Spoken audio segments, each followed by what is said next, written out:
ఈ వారం CM Revanth schedule బిజీగా గడిచింది. విద్యా వ్యవస్థలో సమూల మార్పులు, కార్పొరేట్ తరహా చదువులు, అభ్యసన సామర్థ్యాలను పెంచేలా తనిఖీలు, పిల్లలకు బ్రేక్ఫాస్ట్ స్కీమ్ అమలు, ప్రజాపాలన విజయోత్సవాలకు షెడ్యూల్, మామునూరు భూములిచ్చిన రైతులకు మరింత సహాయం, ఇలాంటి కీలక విషయాలకు సంబంధించిన అప్డేట్స్ ఇప్పుడు చూద్దాం.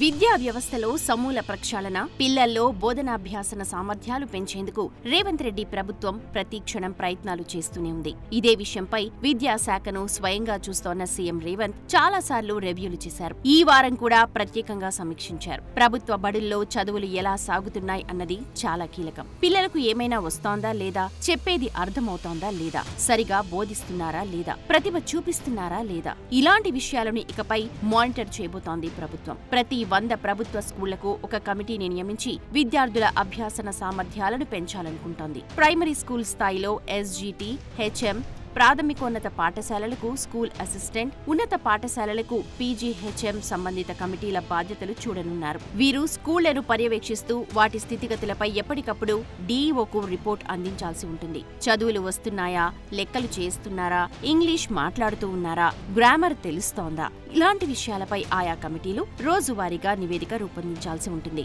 బోధనలో సమస్య ఉందా, పిల్లల్లో అభ్యసన సామర్థ్యాలు సరిగా లేవా, ఇలాంటి లోటుపాట్లను గుర్తించి ఉన్నతాధికారులకు రిపోర్ట్ ఇవ్వాల్సి ఉంటుంది. సో ఈ ప్రక్రియ సర్కార్ స్కూళ్ల పనితీరులో ఓ మైల్ స్టోన్ గా నిలిచే ఛాన్స్ కనిపిస్తోంది. అదే సమయంలో పిల్లలకు మెరుగైన విద్య అందే అవకాశం ఉందంటున్నారు.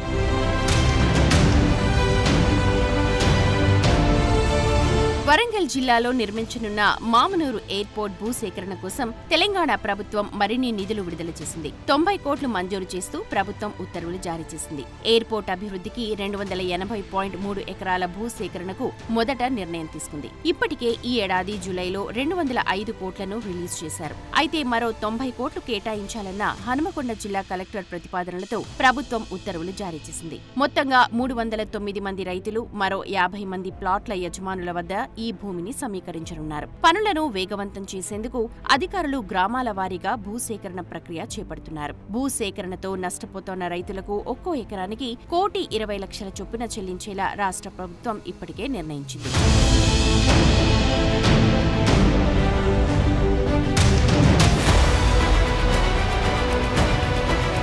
రాష్ట్రంలో మెరుగైన విద్య అందించడమే లక్ష్యంగా వచ్చే విద్యా సంవత్సరం నుంచి విద్యార్థులకు పాలు, బ్రేక్ఫాస్ట్, లంచ్ అందించేలా ప్రణాళికలు సిద్ధం చేయాలని సీఎం రేవంత్ రెడ్డి ఈ నెల 17న చేసిన రివ్యూలో అధికారులను ఆదేశించారు. 2026 విద్యా సంవత్సరం జూన్ నుంచి అమలు జరిగేలా ఈ కార్యాచరణ ప్రణాళిక ఉండాలని చెప్పారు. ప్రభుత్వ స్కూళ్లలో మెరుగైన వసతులు కల్పించాల్సిన అవసరం ఉందని, అందుకు తగ్గట్లు ప్రణాళికలు ఉండాలన్నారు. తొలి దశలో ఔటర్ రింగ్ రోడ్ లోపల ఉన్న కోర్ అర్బన్ రీజియన్ ప్రాంతంలో దృష్టి పెట్టాలన్నారు. ప్రతి ప్రభుత్వ పాఠశాల కార్పొరేట్ స్కూళ్ల కన్నా మెరుగ్గా ఉండాలని, ప్లే గ్రౌండ్, అవసరమైన తరగతి గదులతో పాటు మంచి వాతావరణం ఉండేలా చూడాలన్నారు సీఎం. మౌలిక సదుపాయాలు ఏర్పాటు చేయడానికి విద్యాశాఖ పరిధిలో ఉన్న స్థలాలను గుర్తించాలని సూచించారు. సరైన సౌకర్యాలు లేని పాఠశాలలను దగ్గరలో అందుబాటులో ఉన్న ప్రభుత్వ స్థలాలకు తరలించాలని చెప్పారు. స్కూళ్ల అభివృద్ధికి నిధులిచ్చే దాతలు పూర్వ విద్యార్థుల తోడ్పాటు తీసుకోవాలని కోరారు. మౌలిక వసతుల కల్పనలో ఇది సరైన మార్గమని చెప్పారు.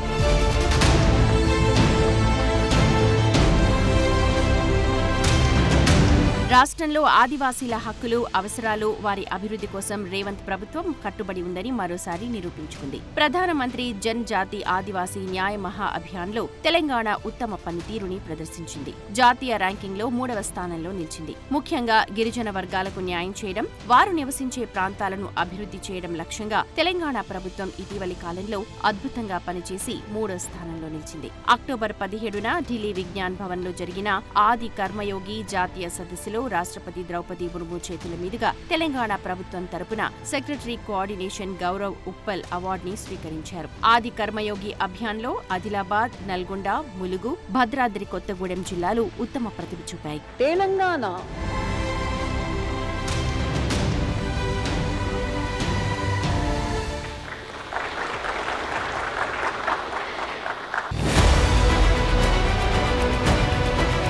ఈ ఈ నెల 16న కీలకంగా జరిగిన కేబినెట్ మీటింగ్లో కీలక నిర్ణయాలు తీసుకున్నారు. డిసెంబర్ 1 నుంచి 9వ తేదీ వరకు ప్రజాపాలన, ప్రజా విజయోత్సవాలు నిర్వహించాలని తెలంగాణ ప్రభుత్వం నిర్ణయించింది. ప్రజా ప్రభుత్వం ఏర్పడి 2 ఏళ్లైన సందర్భంగా ఉత్సవాలు నిర్వహించాలని కేబినెట్లో నిర్ణయించారు. వీటికి తోడు ధాన్యం సేకరణకు కొనుగోలు సెంటర్లలో ఎలాంటి ఇబ్బందులు లేకుండా సన్నవడ్లకు 500 బోనస్ ఇస్తూ పటిష్టమైన చర్యలు తీసుకోవాలని రాష్ట్ర మంత్రిమండలి నిర్ణయించింది. కొత్తగా 3 వ్యవసాయ కళాశాలలు హుజూర్నగర్, కొడంగల్, నిజామాబాద్లో ఏర్పాటుకు ఆమోదించారు. స్థానిక ఎన్నికల్లో 2 పిల్లల నిబంధన ఎత్తివేసేందుకు కేబినెట్ ఓకే చెప్పింది. హైదరాబాద్ మెట్రో రైల్ విస్తరణ ప్రక్రియను వేగవంతం చేయడానికి మెట్రో 2A, 2B విస్తరణకు అడ్డంకిగా మారిన మొదటి దశను పీపీపీ మోడ్లో నిర్వహిస్తోన్న L&T నుండి స్వాధీనం చేసుకునే విషయంపై మంత్రివర్గం సుదీర్ఘంగా చర్చించింది. ప్రత్యేకంగా కమిటీ వేసింది. మంత్రివర్గ ఉపసంఘం స్టడీ తర్వాత నిర్ణయం తీసుకోనున్నారు. ఇక రాష్ట్రంలో హ్యామ్ రోడ్స్ కి మొదటి దశలో 5,566 కిలోమీటర్ల రోడ్ల నిర్మాణానికి ఆమోదం తెలిపారు. వీటితో పాటే కీలక రైల్, రోడ్డు మార్గాలపై నిర్ణయాలు తీసుకున్నారు. మననూరు, శ్రీశైలం ఎలివేటెడ్ కారిడార్ నిర్మాణానికి సంబంధించి మొత్తం ఖర్చులో 3/4 రాష్ట్ర ప్రభుత్వం భరించాలని నిర్ణయించింది.